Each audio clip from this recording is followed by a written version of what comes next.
the policy of a government reflects the government's own objective. It reflects the social class that the government prioritizes.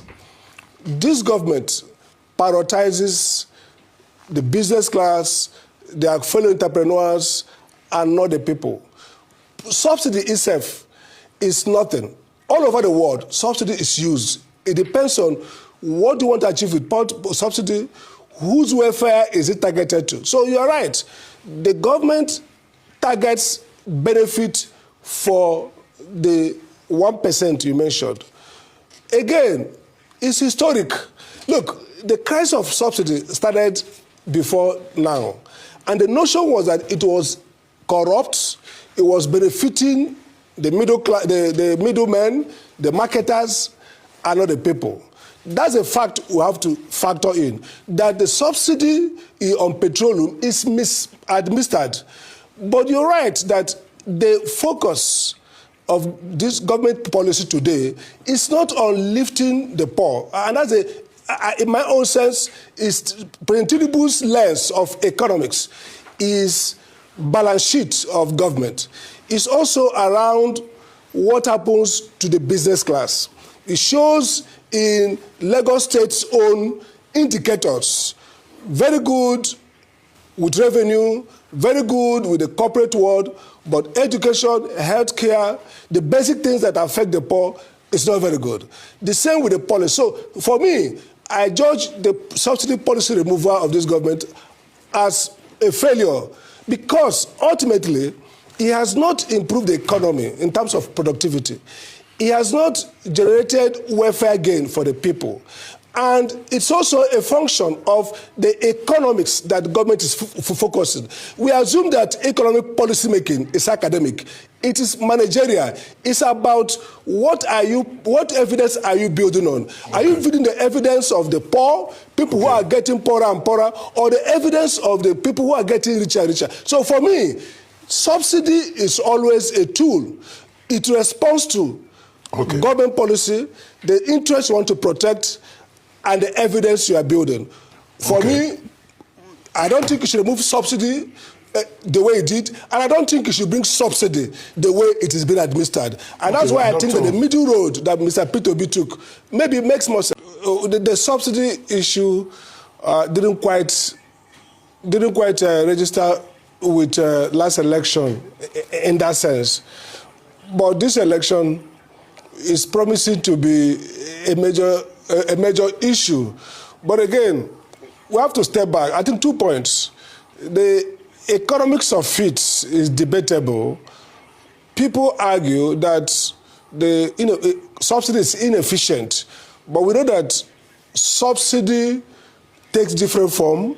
Some could be good tools that government use to drive economic development. But the subsidy in Nigerian context has been inefficient, maybe counterproductive. So all the candidates in last election says remove subsidy, but they have different nuances. Atiku had a different nuance, Obi had a different nuance, Tinubu had a different nuance. But the key point here is, now it's politically maybe a hardball, because if you look at the suffering, the cost of living, and the general sentiment, it's attractive for those who supported subsidy removal to turn back and now say maybe, and of course in politics, you have to change your views, you have to respond to constituencies, you have to look at the political map and decide where to pitch your camp. So we have to admit that subsidy has not proven to be good. We have to admit that subsidy can be good. We have to admit that subsidy is a fiscal tool that government can use to boost production, boost consumption, which has good effect on the economy. I also have to admit that the manner in which subsidy was removed perhaps was not properly thought out, and the complementary policies, devaluation of currency, removal of electricity subsidy may have compound impact. So politically, this is a hot potato. It will help opposition, depending, again, on how it resonates. My sense is that it might not be decisive because the Nigerian people will look beyond whether you remove subsidy or not. They also ask, do you have the capability to rein in corruption?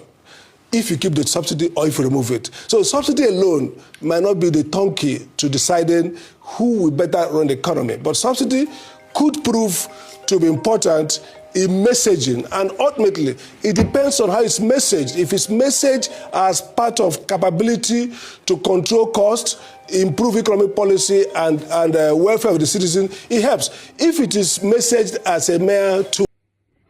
Like this wonder shall never end. Yes, so yes, we are still on this fuel subsidy removal. You understand? According to Amadi, he said that the focus of government policy is not on lifting the poor, but not lifting the poor, but the rich. You understand? So this one means, it means that he said the purpose of a government to remove fuel subsidy is not to enrich the rich, not to enrich the poor. You understand? Because see the fuel subsidy they remove now. See, now the poor, now they suffer. You understand? Now the poor, they are affected. You understand? To remove fuel subsidy is good, or is good, and he also bad, and he get advantage, he also get disadvantage. You understand? But now the way you take, now the process where you follow, that matter a lot. You understand? You understand? According to Peter Obi, he said there's nothing like subsidy. You understand? Now so this man say talk. There's nothing like fuel subsidy. Yes, even Oshu will let talk. There's nothing like fuel subsidy. So all this narrative, all this propaganda, they carry go say they remove fuel subsidy. You understand? Now just lie. We all know. You understand? We all know. We all know. Well, I know my thought too much here. So not only listen to Amadi, so make my listen to my thoughts on that conversation. One of Sugar Boy.